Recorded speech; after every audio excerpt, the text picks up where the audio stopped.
श्रीमद् भगवत गीता अध्याय 4 श्लोक संख्या 28।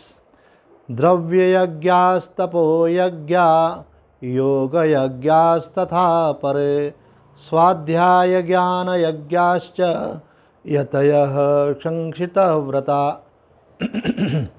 दूसरे कितने ही तीक्ष्ण व्रत करने वाले प्रयत्नशील साधक द्रव्यमय यज्ञ करने वाले हैं और कितने ही तपो यज्ञ करने वाले हैं और दूसरे कितने ही योग यज्ञ करने वाले हैं तथा कितने ही स्वाध्याय रूप ज्ञान यज्ञ करने वाले हैं। इस श्लोक में 4 प्रकार के यज्ञों की चर्चा भगवान कर रहे हैं। इसके पिछले श्लोक में हमने जो मनन किया था उसमें भगवान ने हमको समाधि रूप यज्ञ की बात कही थी। समाधि भी 3 प्रकार की होती है। एक हठयोग की समाधि होती है, एक भाव समाधि होती है और एक ज्ञान समाधि होती है। तो भगवान ने यहाँ पे जो कहा था आत्मसंयम योगाग्नो जुह्वति ज्ञान दीपित है, तो ये कौन सी समाधि की बात कही थी? भगवान ने ज्ञान समाधि की बात कही थी। हठयोग की समाधि का तरीका क्या होता है कि प्राणायाम के द्वारा अपनी श्वास को रोक करके आत्मा में समाहित कर लेना और निर्विचार अवस्था में चले जाना। उसमें जो संकल्प होता है उस संकल्प के अनुसार फिर वृत्ति वापस लौट करके आती है। लेकिन उसके द्वारा साधक का आत्मिक उत्थान नहीं होता है ना। एक महात्मा जी समाधि लेकर ज़मीन में बैठ जाते थे ऐसे गड्ढा खोद के। तो एक बार हम देखने भी गए भाई कैसे करते हैं। आपने नाम भी सुना होगा पायलट बाबा, है ना। तो हम गए थे तो एक स्क्वायर में पूरा 10 फीट नीचे खोदा हुआ था, 10 फीट इधर 10 फीट उधर लंबाई चौड़ाई, तो वो पूरा 10 फीट का गड्ढा हो गया लगभग। उसमें नीचे उनका आसन बिछा था, वो महाराज जी बैठ गए और उसके बाद जो गड्ढा था ऊपर से ऊंचाई 10 फीट की थी, ऊपर से पत्थरों से उसको ढक दिया था। उसके बाद उसके ऊपर मिट्टी डाल करके उसको लीप करके बिल्कुल पैक कर दिया, है ना। जब समाधि उनकी लग गई उसके बाद में तो हमने पूछा आप कब खुलेगा ये? तो बोले महाराज जी का 21 दिन का संकल्प है, तो 21 दिन तक अंदर रहेंगे। तो मैंने कहा 21 दिन कुछ खाएंगे पिएंगे नहीं? बोला नहीं। तो जब प्राण जो है अंदर समाहित हो गए तो जिस संकल्प को करके गए थे उसी दिन फिर वो बाहर आएंगे। तो 21 दिन के बाद का संकल्प था उनका। तो 21वें दिन जब उनका समय था तब भी हम गए थे देखने, तो उनको सबको हटा दिया, वहाँ ऊपर जो पत्थरे थे मिट्टी थी ये, और फिर खुली हवा चालू कर दी। क्योंकि जैसे ही उनका संकल्प खुला वैसे ही फिर उनको श्वास लेने की ज़रूरत पड़ती है, तो ऑक्सीजन चाहिए ऐसे। तो रमन महर्षि जी बोलते हैं कि ये जो समाधि होती है, इस समाधि के द्वारा जो साधक है उसको कल्याण नहीं होता उसका, क्योंकि वो केवल शांत होकर बैठा रहता है। लेकिन जिस संकल्प को लेकर गया होता है उसी संकल्प को लेकर के लौटता है। इसलिए इसको जड़ समाधि भी बोला जाता है। एक व्यक्ति था, वो ऐसे समाधि लगाता था। तो एक राज्य में पहुंचा और उन्होंने घोषणा की कि मैं यहाँ पे इतने दिन की समाधि लगाऊंगा। तो राजा ने अपने लोगों को भेजा, उन्होंने जाकर संपर्क किया और कहा कि अगर आप सचमुच अच्छी प्रकार से अपना समाधि का जो प्रदर्शन करना चाहते हैं वो करेंगे तो राजा की तरफ से आपको पुरस्कार दिया जाएगा। बोले मैं इसी अपेक्षा से आया था कि मुझे पुरस्कार मिले। तो उन्होंने गड्ढा खुदवाया, अंदर गए और अपने को ऊपर से बंद करवा दिया और न कुछ खाना न कुछ पीना। और जितनी उनकी अवधि थी उतने दिन के बाद राजा ने आकर के खुद देखा वहाँ, तो प्रशासन की पूरी व्यवस्था थी। फिर वो सब मिट्टी वगैरह सब हटा दी गई और उसके बाद उनकी समाधि खुली। तो समाधि खुलने के बाद राजा उनके पास आए तो उन्होंने सबसे पहले राजा को ये बोला मेरा जो पारितोष आपने कहा था वो? तो राजा मुस्कुराए, बोले वो आपको अवश्य दिया जाएगा। तो रमन महर्षि जी कहते हैं कि जिस वासना को लेकर उस समाधि में गए थे उसी वासना को लेकर के उनका मन बाहर आया। तो उससे साधक का मनोनाश नहीं होता है, वासना क्षय नहीं होता है, भगवान की प्राप्ति नहीं होती है। इसलिए जड़ समाधि नहीं लगाना चाहिए। वो जीव का कल्याण, लोग प्रभावित जरूर होंगे, अरे भाई इतने दिन बिना कुछ खाए पिए रह सकते हैं, तो वो एक अलग बात है, लेकिन आपका कल्याण नहीं होता है उससे। अब उसमें भी कोई वेरिएशंस हो सकते हैं, क्योंकि एक महात्मा बोले हम इस प्रकार के समाधि लगा करके फिर शरीर से निकल जाते हैं। तो शरीर से निकलना उसमें एक एडिशनल फैक्टर हो गया। बोले स्थूल शरीर तो वहाँ रहता है और सूक्ष्म शरीर से हम बाहर निकल करके फिर लोक कल्याण के कार्य करते हैं, तो वो एक अन्य बात होगी। पर जड़ समाधि का मतलब है कि श्वास को रोक करके प्राणों को निश्चेष्ट करके एक स्थान में बैठे रहना।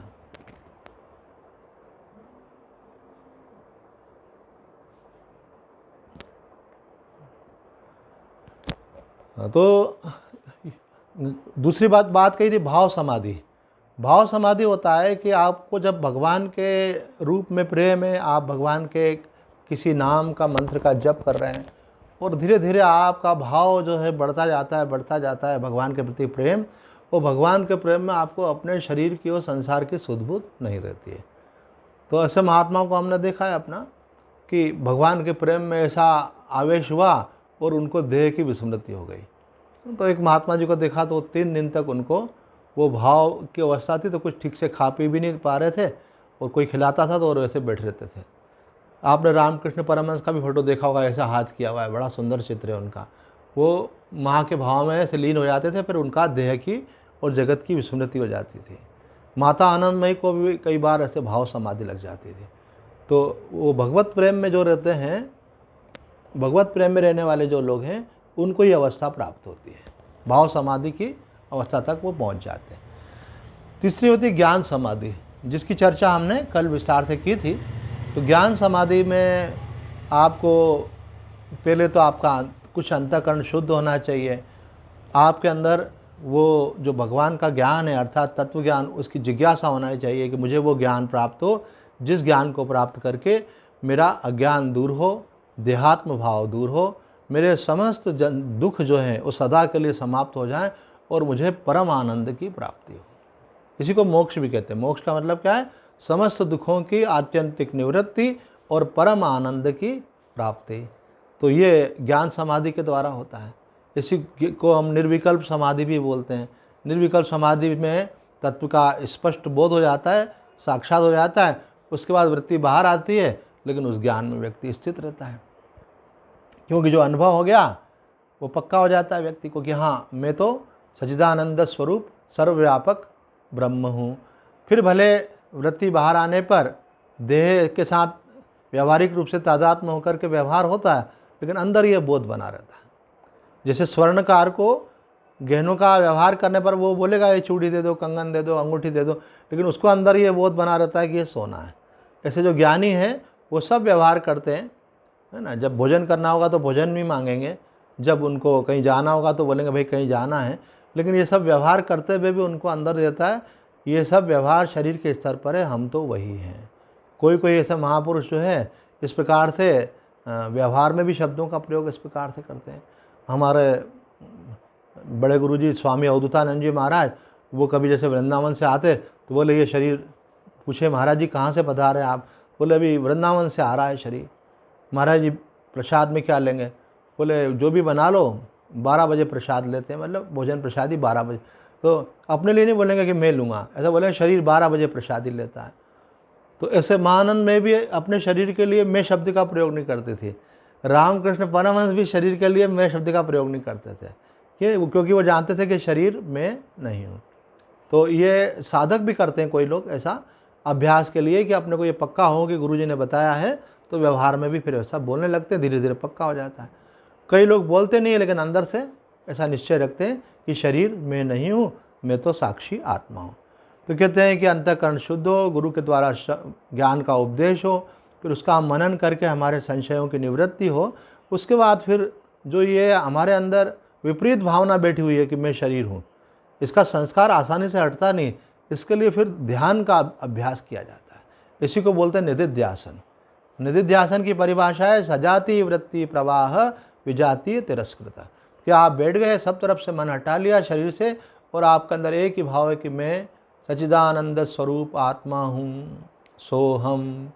अब आप उस भाव में बैठे, लेकिन बीच में देह भाव आ गया कि मुझे वहाँ जाना है, मेरे साथ ऐसे वाला होने वाला, तो आपने कहा कि न मुझे न मेरा, उसको सबको हटा दिया, फिर से मैं सच्चिदानंद स्वरूप ब्रह्म सोहम।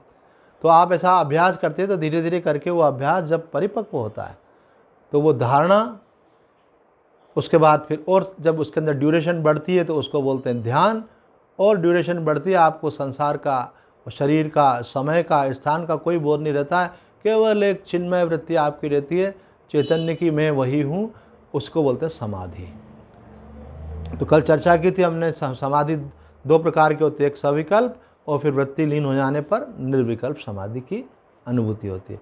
निर्विकल्प समाधि में कुछ काल तक रहने के बाद फिर वृत्ति का उत्थान होता है।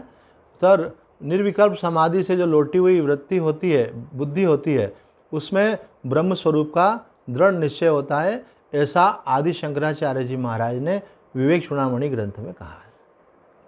जिसका अंतःकरण शुद्ध है उसको सीधे भी हो सकता है, जरूरी नहीं हो समाधि लगाए, लेकिन जिसकी इतनी साधना नहीं है पूर्व जन्मों की, तो उसको पहले अपनी तैयारी करनी पड़ती है। ज्ञान तो बहुत सरल है, लेकिन उस ज्ञान की प्राप्ति की तैयारी जो है वो लंबी हो सकती है साधक के लिए। वो डिपेंड करता है कि किसने कब यात्रा शुरू करी। अभी हमारे सामने बैठी हुई एक बिटिया, इसकी आयु 14 वर्ष की, बहुत ध्यान से सुन रही है, और हमने परसों भी कुछ प्रश्न पूछे, उसने तुरंत उत्तर दे दिया। तो ऐसे कोई भी बच्चा अचानक सत्संग में जाकर के मनोयोग पूर्वक सत्संग नहीं सुनता है, वो तो उसका पूर्व जन्म का संस्कार होता है। ये गीता के 6ठे अध्याय में भगवान से अर्जुन ने प्रश्न पूछा है कि अगर कोई मतलब अपनी साधना करते हुए आगे बढ़ रहा है आपकी तरफ, और वो उसको आपकी प्राप्ति नहीं हुई, उसका मोक्ष नहीं हुआ, और उसका शरीर पहले ही छूट गया, है ना। जैसे कोई पढ़ाई कर रहा है, अब उसकी इच्छा है कि मुझे डॉक्टर बनना है, तो अब उसने मानो पीएमटी भी दे दी और मेडिकल में एडमिशन भी हो गया, लेकिन 5 साल का कोर्स है, और 3 साल बाद ही किसी कारण से उसकी पढ़ाई छूट गई, वहाँ उसके पिताजी का कहीं ट्रांसफ़र हो गया, तो फिर क्या होगा?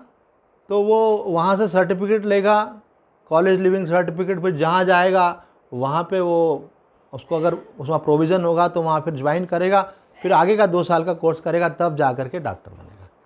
तो भगवान श्री कृष्ण गीता जी में कहते हैं कि इसी प्रकार से इधर भी होता है कि आपने जितनी साधना पिछले जन्म में कर ली, फिर आप दूसरे शरीर में आते हो, क्योंकि जैसे वस्त्र बदल लेने से आप नहीं बदल जाते, इसी प्रकार से जो जीवात्मा होती है वो नहीं बदलती है। जो पिछले जन्म वाली जीवात्मा होती है, फिर वो नया शरीर जब धारण करती है तो उन्हीं संस्कारों का उसके अंदर, इसलिए आप देखो सबका स्वभाव अलग अलग रहता है। 2 भाई बहन होंगे लेकिन दोनों का अलग अलग स्वभाव होगा, क्यों? कि जो जो संस्कार लेकर के आया वही। जैसे आध्यात्मिक मैच्योरिटी भी अलग होती है। हम कई साल तक एक परिवार में रहे, तो वो 3 बहनें थी वहाँ पे, हमारा आश्रम बनने के पहले की बात है। तो 3 बहनें थी, तो एक बहन जो है रोज़ाना सत्संग में आती थी। जितने साल हम वहाँ पे रहे, एक दिन भी मिस नहीं करती थी। बाकी 2 बहनें कभी कभी आती थी। तो वो क्या था, ये पिछले जन्म का जो साधक होता है, वो इस जन्म में भी एक समय आने पर उसके संस्कार जागृत होते हैं और वो लग जाता है। पर ये नहीं मालूम पड़ता है कि कब जागृत होंगे। किसी के बाल अवस्था में जागृत हो जाते, किसी के थोड़े लेट भी होते हैं, पर जैसे ही वो संस्कार जागृत हुए, यही बात गीता जी में भगवान ने कही है, उसके बाद फिर उसका मन पूरा लग जाता है। हमारे एक साधक थे लालचंद जी, अभी उनका शरीर पूरा हो गया, तो वो कहते थे स्वामी जी मैं 40 साल तक कभी सत्संग में गया नहीं। एक बार हमारे घर के पास में साधु वासवानी बगीचा है, वहाँ पे रमेश भाई ओझा की कथा हुई, तो फिर मैंने जाना शुरू किया। तो वो लगभग 6 घंटे कथा करते थे, 3 घंटे सुबह 3 घंटे शाम को। तो मैं सुबह लास्ट वाले 1.5 घंटे, शाम को लास्ट वाला 1 आध घंटा ऐसे जाता था। मुझे बड़ा अच्छा लगा। तो उसके बाद से लेके जब तक उनका शरीर पूरा हुआ, उनका कहना था स्वामी जी आप उसके बाद से तो एक दिन भी ऐसा नहीं किया कि मैंने सत्संग नहीं सुना हो। अगर मुझे प्रत्यक्ष सत्संग मिलता है संतों का, जिनके प्रति श्रद्धा है, तब तो मैं प्रत्यक्ष सुनता हूँ, और अगर प्रत्यक्ष नहीं मिलता है तो मैं कैसेट के द्वारा सत्संग सुनता हूँ। कैसेट आजकल सीडी से सुनते हैं, आजकल और सुविधा हो गई, लोग यूट्यूब पे भी सुन लेते हैं, है ना। तो एक बार लगे तो लग गए। तो ये भी क्यों हुआ? पिछला संस्कार था। तो कई बार आदमी का आता लगता है, फिर थोड़े दिन करता है, फिर नहीं करता है, फिर उसको सूचना करनी पड़ती है, भाई कहाँ हो, आ जाओ सत्संग में, फिर वो आ जाते हैं। तो याद दिलाना पड़ता है, या कोई मित्र उसका हो, उसको बोले भाई चलो सत्संग में, तो फिर वो आता है। तो थोड़ा थोड़ा ऐसा, फिर बाद में ज़्यादा लगन लग जाती तो उसको खुद को उसके बिना अच्छा नहीं लगता। उसको लगता अरे अपना तो जीवन व्यर्थ जा रहा है, अपन खा पी रहे हैं, घूम फिर रहे हैं, सब काम कर रहे हैं, लेकिन जिस काम के लिए भगवान ने भेजा अपने को वो तो कर ही नहीं रहे अपन। संतों का संग करना चाहिए, भजन करना चाहिए। जो भजन नहीं करते ना, फिर रोज़ाना करने वाले, फिर उनको ऐसे घबराहट होती है, अरे आज तो मेरा पाठ ही नहीं हुआ है, मेरा जप ही नहीं हुआ है। और किसी किसी को तो ऐसा होता है उसका चेहरा देख के ही मालूम पड़ जाता है, क्योंकि जब तक उसका पूजा पाठ नहीं हो जाता ना तब तक उसको एक अंदर संकल्प बना रहता है मेरा अभी नियम नहीं हुआ है ऐसा, और जब हो जाता है तो फिर रिलैक्स हो जाता है ऐसे। तो ये उसका ये क्या है, धीरे धीरे आदमी प्रोग्रेस करता है तो मालूम नहीं पड़ता है। आप रोज़ाना पूजा पाठ जब करते रहो तो आपको ऐसा मालूम नहीं पड़ेगा मेरी कोई प्रोग्रेस हो रही है, पर एक समय आने पर फिर आपकी स्थिति बदलती है और लोग आपको बोलते हैं अरे भाई आपको तो बड़ा ऐसा शौक था, आप तो ऐसा बोलते थे, अभी तो आप में बड़ा परिवर्तन हो गया, आप बड़े शांत हो गए, है ना। जैसे मैं आज की बात बताता हूँ, हमारे साथ कोई चल रहे थे तो वो मुझसे पूछ रहे थे कि ये कब कराएंगे, उसके बाद उसमें कितना टाइम लगेगा। मैंने कहा कि आप मुझे, मेरे नेचर में नहीं है भविष्य के बारे में ज़्यादा प्लान करना, मेरे व्यक्तिगत मेरे बारे में कोई ज़्यादा मैं सोचता नहीं हूँ, मेरा स्वभाव में नहीं है, पहले कभी था, उतना ज़्यादा प्लान करता हूँ, उतना अपने बारे में बात करना मुझे अच्छा लगता है। कुछ भी मैंने कहा चर्चा करो ज्ञान की, भक्ति की, अपनी कोई समस्या हो तो वो पूछो। हाँ मेरे बारे में आप वो मेरे भविष्य की प्लानिंग के बारे में पूछ रहे हैं, तो मेरा कोई भविष्य नहीं है, मैं वर्तमान में ही रहता हूँ। कल जो होगा वो भी वर्तमान हो जाएगा, ज़रूरी होता है थोड़ी सी बात करना पसंद करता हूँ। तो अपने आप ही ये साधना से प्रभाव आता है, आदमी का मन जाता ही नहीं है। कुछ लोग ऐसा है ना, एक हमारे संत बोलते हैं कि कुछ लोग भूत बाधा से ग्रसित होते हैं, कुछ लोग प्रेत बाधा से ग्रसित होते हैं। भूत प्रेत समझते हो ना आप लोग, तो भूत बाधा किसको बोलते हैं कि कुछ लोगों का मन बार बार पास्ट में चला जाता है। तो बोले उन्होंने मेरे साथ ऐसा किया था, फलाने ने ऐसा किया था। कुछ लोगों को शिकायत रहती भूतकाल की, स्वाभाविक है, जीवन में कुछ कष्ट हुआ, किसी का दुर्व्यवहार हुआ तो संस्कार तो रहता ही है, पर उसके बारे में सोचते हैं, फिर सोच के फिर मन खराब हो जाता है। ये मेरी दीदी बहुत ख़राब है, इन्होंने मेरे को एक बार डांट दिया था, अब याद आ गया तो फिर वापस से फिर मन खराब हो गया। तो साधक उसको बोलते हैं कि इन चीज़ों पर अपना मन टिकाए नहीं।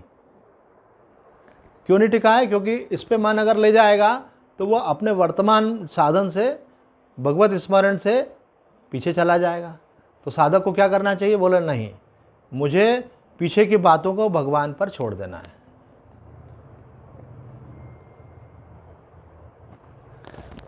आवाज़ आ रही है ना आपको? वो बीच बीच में किसी का कॉल आने से डिस्टर्ब हो रहा है। तो अब साधक को जिस प्रकार से भूतकाल में नहीं जाना चाहिए, उसी प्रकार से भविष्य काल में भी नहीं जाना चाहिए। भविष्य का संबंध तो वर्तमान से, अगर आप वर्तमान का सदुपयोग करेंगे तो भविष्य अच्छा बनेगा। अगर आप मानो अभी मन लगा करके पढ़ाई लिखाई करेंगे तो आपको ये चिंता करने की ज़रूरत नहीं मेरा रिजल्ट क्या आएगा।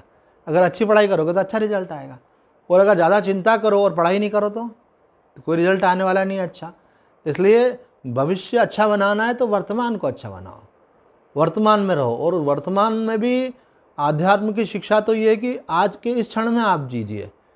To live in the present is art of life. मानसिक शांति का भी उपाय यही है।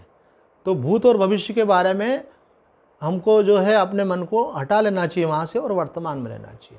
ये समय हमारा कई प्रकार से नष्ट होता है।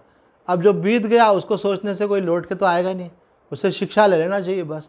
अगर उसके बारे में सोचेंगे तो क्या होगा, वो उतना समय हमारा वर्तमान में वेस्ट हो जाएगा। जैसे मानो मैं सोचूं कल मैंने बहुत बढ़िया खीर खाई थी, हैं, तो अभी तो नहीं खा रहा हूँ मैं, तो बस केवल याद कर रहा हूँ, तो याद करके उतना टाइम मेरा खर्च हो गया। और ऐसे कि कल खीर खाएंगे तो बहुत मज़ा आएगा अब कल खाएंगे तो मज़ा तो कल आएगा, अभी तो नहीं आ रहा है ना, पर उतना टाइम हमारा व्यर्थ जा रहा है। तो ऐसा बोलते हैं कि न भूत में जाओ न प्रेत में जाओ। भविष्य मतलब उन्होंने एक सिंबॉलिक बोला प्रेत, वर्तमान में रहो। ऐसे एक बार मैं किसी के घर गया तो वो मुझसे, हमारी कोई परिचित थी महिला, तो वो मुझसे 25-30 साल पुरानी बातें करने लगी। तो मैंने बोला, कई बार आदमी को याद आ जाती पुरानी बातें भी ऐसे बचपन की, तो मैं भी वो करने लग गया बात। मैंने कहा हाँ सही बात है, उस समय ऐसा करते थे ऐसा करते थे। तो उसके पीछे आकर के उसकी भाभी खड़ी हो गई और उन्होंने ऐसे ऐसे करके बोला। आप समझ गए ना, ऐसे किसी को बोले तो क्या होता है। बोले अभी इसका स्क्रू ढीला हो गया है, इसको सामान्य समझ के बात मत करो, उसका इशारा ये था। तो मैं एकदम से चुप हो गया। मैंने कहा अभी कोई बात है। फिर मैंने बाद में अलग आके पूछा, उन्होंने कहा आप ऐसा क्यों कर रहे? बोले इसका स्वास्थ्य खराब हो गया है, इसका मानसिक गड़बड़ी हो गई है, ये वर्तमान की कोई बात ही नहीं करती है। बच्चों को स्कूल जाना है तो उनको तैयार करना, उनके लिए कोई खाना बनाना है, कुछ भी बात नहीं करेगी ऐसे।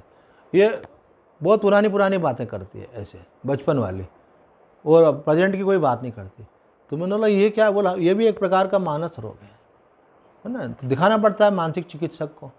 तो इसके लिए हमारे शास्त्रों में भी संकेत आता है, जो व्यक्ति वर्तमान से संतुष्ट नहीं होता है, बहुत ज़्यादा तनाव होता है, तो उसकी खोपड़ी पीछे घूम जाती है, पीछे मतलब पीछे चली गई। तो आपको जब वर्तमान में शांति नहीं होती है, प्रसन्नता नहीं होती, खुशी नहीं होती है, तो आप पीछे चले जाते हो, है ना। जैसे मानो कहीं गंदा पानी है, आप जा रहे हो, तो आप क्या करते हो, एकदम से फिर पीछे चले जाते हो, अरे भाई पैर गंदे हो जाएंगे। तो ऐसे हमारे मस्तिष्क के अंदर भी चीज़ें होती हैं। तो एक इनका हुआ, एक और का देखा, वो उज्जैन से देवास जाते थे, वो बैंक के बड़ी पोस्ट पे अधिकारी थे। तो उनकी पत्नी ने कहा मेरे पति का एक्सीडेंट हो गया, अभी ठीक तो हो गए हैं ऐसे, पर अभी एकदम समस्या पूरी ख़त्म नहीं हुई है। तो वो हमारे सत्संग वाली बहन थी, तो हम उनके घर गए मिलने के लिए। तो उनके पतिदेव मुझसे बहुत मुस्कुरा के आइए स्वामी जी बैठिए, और बहुत प्रेम से बात करिए आधे घंटे। उसके बाद फिर उनकी पत्नी ने बोला अभी ठोका, आप आराम करो, हम थोड़ा सत्संग करेंगे। बोला ठीक है तुम करो सत्संग। तो मैंने कहा कि आप बोल रहे थे मेरे पतिदेव का ठीक नहीं है, लेकिन ये तो बहुत अच्छे से बात कर रहे थे। तो वो मुस्कुराए, बोला आपने ध्यान नहीं दिया। मैंने क्या, बोले बात तो कर रहे थे, लेकिन कब की कर रहे थे, सब 20 साल पुरानी वाली बातें कर रहे थे, 20 साल 30 साल पुरानी वाली, अभी आज की कोई बात करी क्या। मैंने कहा नहीं करी। तो कभी कभी अच्छा भला आदमी भी करता है पुरानी बात, पर वो उनका हमेशा वही वाला चैनल फिक्स हो जाता, पीछे ही चलता है ऐसे। तो वो उनको कोई मस्तिष्क में चोट लगने से हुआ था ऐसा, फिर बाद में धीरे धीरे डॉक्टर ने इलाज किया, ठीक हो गया वो ऐसे।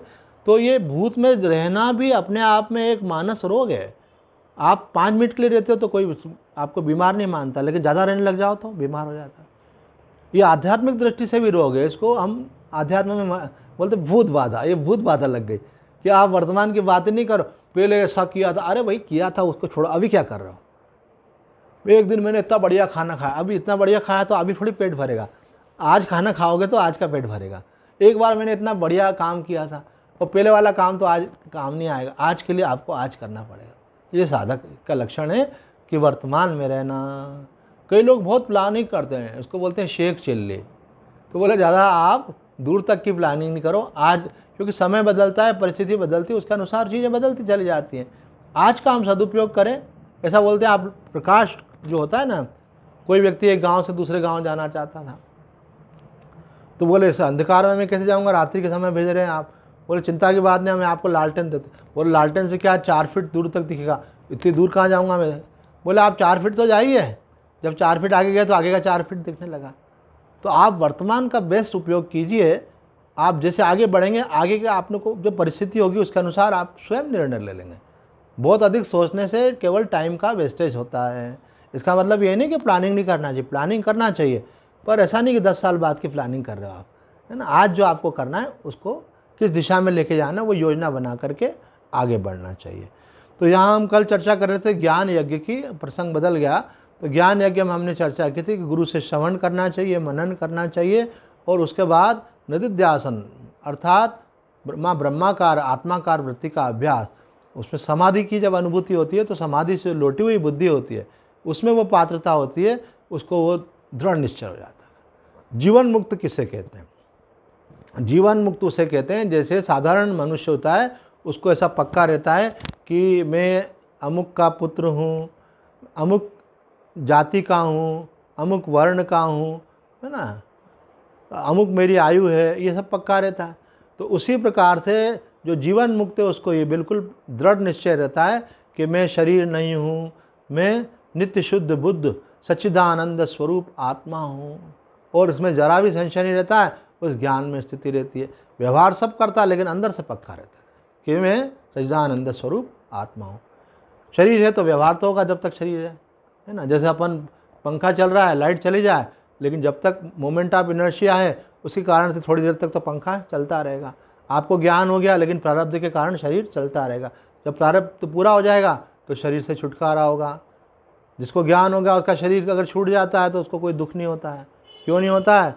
तो कबीर साहब जी कहते हैं जिस मरने से जग डरे और मेरे मन आनंद, और मरने से ही पाइए पूर्ण परमानंद। क्यों?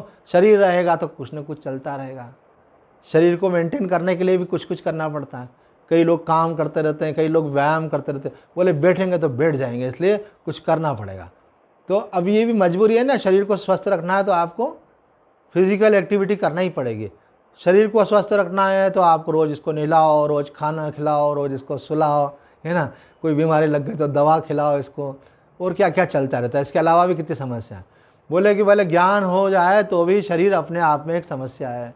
तो रमन महर्षि जी बोलते हैं, जैसे एक व्यक्ति कोई सामान लेकर के कहीं जा रहा है, जैसे उदाहरण के लिए कोई सब्जी मंडी गया, उसने 5 किलो सब्जी ले ली, उसका घर 2 किलोमीटर दूर है, अब वो लेकर के जा रहा है, तो उसका हाथ दुखने लगता है तो एक हाथ से हटा करके दूसरे हाथ में ले लेता, फिर थोड़ी दूर बाद हाथ दुखता है तो फिर वापस से एक हाथ में ले लेता, फिर घर आता है तो उतार के रखता है और बोलता है अरे भाई थक गया, उतार करके फ्री महसूस करता है अपने को, जैसे सर पे रखे हुए बोझ की तरह होता है, उसको उतार देता है। बोले इसी प्रकार से जिसको ब्रह्म ज्ञान हो जाता है वो शरीर को कैसे लेके चलता है, जैसे वजन है, और समय आने पर जैसे मृत्यु होती है तो लोग तो डरते हैं, वो बोलता है अरे भाई इस शरीर से भी छुटकारा हुआ, क्यों, उसको ये ज्ञान है मैं शरीर नहीं हूँ, मैं आत्मा हूँ। तो उसकी चर्चा हमने कल के श्लोक में ली थी, ज्ञान दीपित है, ज्ञान से उसका, तत्व ज्ञान से उसका स्वयं का जो स्वरूप है उसका उसको अनुभव हो गया। अब यहाँ पे आज एक ही श्लोक में भगवान ने एक से अधिक यज्ञों की चर्चा की। भगवान बोलते हैं द्रव्य यज्ञास्तपो यज्ञ योग यज्ञास्तथा पर। सबसे पहले भगवान ने कहा द्रव्य यज्ञ यहाँ पे। तो द्रव्य यज्ञ किसको कहते हैं कि जो आपके पास धन है, वो धन प्राप्ति में कुछ न कुछ दोष लग जाता है, और कई बार किसी की नज़र भी लग जाती है ना। जैसे आपको कोई अच्छी कमाई हो रही है तो दूसरे वाले व्यक्ति को ईर्ष्या हो जाती है, आप कमाते कभी किसी का दिल भी दुख जाता है ना। मानो उसके पास देने की सामर्थ्य नहीं है और आपकी तो वस्तु आप दे रहे हो, तो आप तो बोलेगे भाई इसके बिना तो होगा ही नहीं, है ना। तो वो देगा, तो किसी का देने में दिल दुख गया अथवा किसी को ईर्ष्या हो गई आपसे, तो अनेक प्रकार के दोष धन कमाने में आ जाते हैं। तो उसकी निवृत्ति कैसे होगी, तो यहाँ पे कहते हैं आदि शंकराचार्य महाराज द्रव्य यज्ञ अर्थात सुपात्र को दान देना, क्योंकि द्रव्य में भी जो दोष पैदा हो जाते हैं वो दान से ही शुद्ध होते हैं। कितना दान करना चाहिए, तो बोलते हैं कि हर साधक को 10%, साधक को क्या मनुष्य मात्र को अपने पास जो आय हो रही है उसका 10% धर्म के कार्य में लगाना चाहिए। तो रमन महर्षि जी बोलते हैं धर्म के कार्य में का मतलब क्या है कि किसी गरीब को दो, कोई दिन दुखी हो उसको दो, जिसको जो भी नीडी है उसको दो, संत महात्माओं को दो, आप मंदिर में लगाओ, आप धर्म के प्रचार में लगाओ, अच्छे काम में कहीं पे भी आप लगा रहे, तो उससे धर्म आगे बढ़ेगा और लोगों का दुख दूर होगा और आपका क्या होगा, अंतःकरण शुद्ध होगा। तो रमन महर्षि जी कहते हैं जैसे आपके पास एक्स्ट्रा मनी होती तो आप क्या करते हैं, बैंक में डिपॉजिट कर देते हैं, फिर ज़रूरत होती तो क्या होता है, बैंक से जाके निकाल लेते हैं। आप गए बैंक से निकाल लिया, एटीएम के द्वारा निकाल लिया, चेक है तो चेक से पेमेंट कर दिया, आपके पास था एक्स्ट्रा जमा किया था आपने। बोले इसी प्रकार से महर्षि जी कहते हैं आपके पास जो अतिरिक्त धन है वो जब आप उसमें से एक अंश धर्म के कार्य में लगाते हैं तो बोले वो आप लगा नहीं रहे हैं, उसका जो पुण्य है वो आपका डिपॉजिट हो रहा है, और वो पुण्य जो है आपको सुख देता है। अब एक व्यक्ति है जन्म से ही बीमार है, एक व्यक्ति स्वस्थ है, तो कोई व्यक्ति बोलता है मैंने कौन सा पाप किया था, भगवान ने मुझे जन्म से ही बीमारी दे दी, तो बोले कि अभी नहीं किया, पिछले कभी किया होगा आपने, इस कारण से है, इसने कुछ अच्छा किया होगा इसलिए। किसी के मम्मी पापा बहुत अच्छे होते तो किसी के बहुत ख़राब भी होते, तो बोले मेरे मम्मी पापा इतने ख़राब क्यों हैं, मानो किसी के ख़राब हो तो बोले आपका कोई कर्म ऐसा होगा, इसी कारण ऐसे घर में आपको आना पड़ा। तो आपका किए हुए पुण्य पाप के अनुसार फिर आपको अगला जन्म आगे की गति आपको प्राप्त होती है। और जो मुमुक्षु होता है, जो भगवान का भक्त होता है, वो बोलता है मेरे को अगला जन्म के बारे में सोचना ही नहीं है, मुझे तो भगवान की प्राप्ति करनी है। तो बोले भगवान की प्राप्ति के लिए भी अगर आप दान करेंगे तो उससे अंतःकरण शुद्ध होगा। भगवान ने भगवत गीता के अंदर द्रव्य यज्ञ का प्रसंग इसलिए उसकी चर्चा कर रहे हैं, तो भगवान ने भगवत गीता के अंदर बहुत सारी आसुरी संपदा बताई है, मतलब बुराइयाँ, और देवी संपदा बताई है, एक पूरा अध्याय इसके लिए, देवी संपदा आसुरी संपदा। तो सारी बुराइयां बताने के बाद भगवान ने एक बार फिर से एक श्लोक में 3 बुराइयां बताई हैं। तो आदि शंकराचार्य जी बोलते हैं भगवान ने सारी बुराइयों को समअप करके इस एक श्लोक के अंदर बता दिया। त्रिविधस्य नरकस्य द्वारम, भगवान कहते हैं कि 3 तो नरक के द्वार हैं, कम से कम 3 बुराई को तो छोड़ ही देना चाहिए। बोले अगर ये नहीं छोड़ी तो, है ना, कोई बोले कि भाई मैं आखिर मेरी गति क्या होगी, तो बोले आपके व्यवहार से मालूम पड़ता है आपकी गति क्या होगी। तो भगवान करेंगे 3 चीज़ें अगर आपके जीवन में हैं तो आपको नरक में जाना पड़ेगा। तो इन 3 चीज़ों को छोड़ना चाहिए। क्या उसमें? क्या? काम क्रोध तथा लोभ तस्मात् एतम त्रयम त्यजेत। अगर आप में काम वासना की बहुत प्रबलता है तो बोले कि मृत्यु उपरांत आपकी दुर्गति होगी। क्यों? क्योंकि आपका जीवन इस प्रकार का है ना, आपका आचरण इस प्रकार का है, आपका व्यवहार ऐसा है, आप दूसरों के प्रति गलत दृष्टि रखते हैं, गलत भावना रखते हैं, तो आपकी गति कैसी होगी? अंत समय में भी उस वासना के कारण आपको नरक में जाना पड़ेगा, अनेक प्रकार के दुख भोगना पड़ेंगे।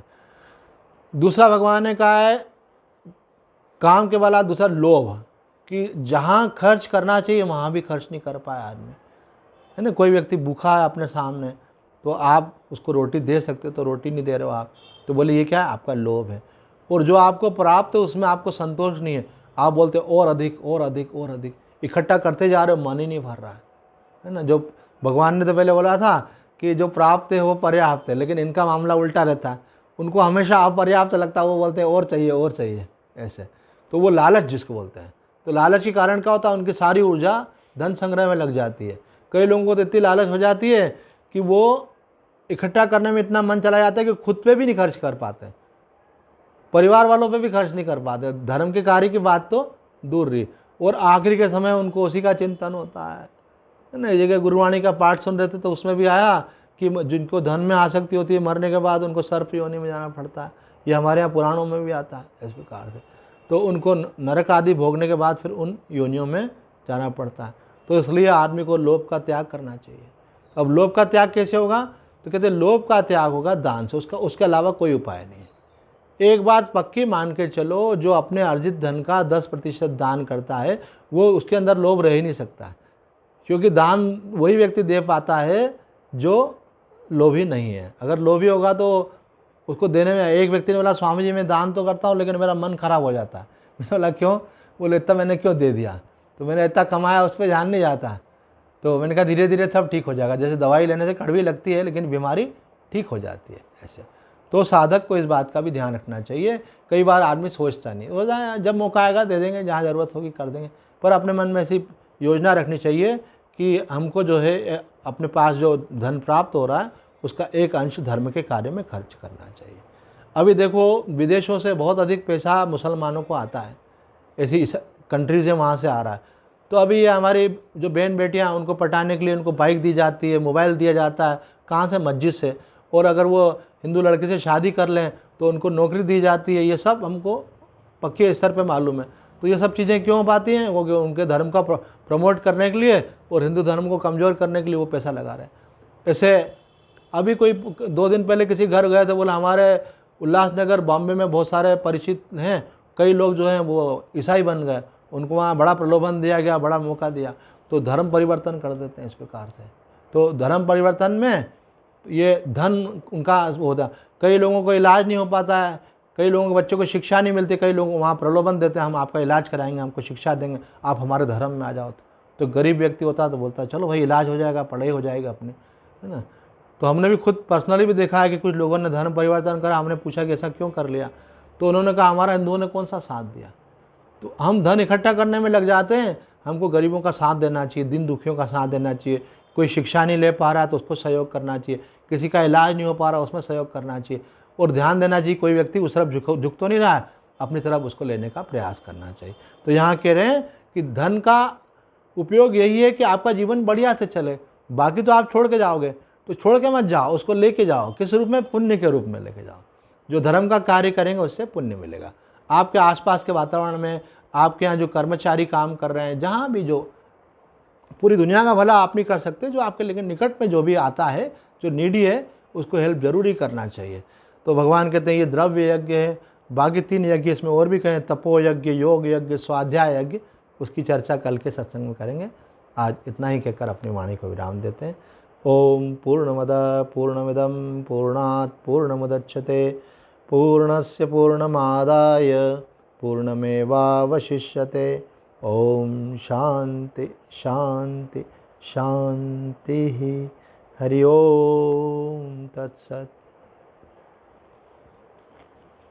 हरि ओम तत्सत। और बाकी सब गपशप। नारायण।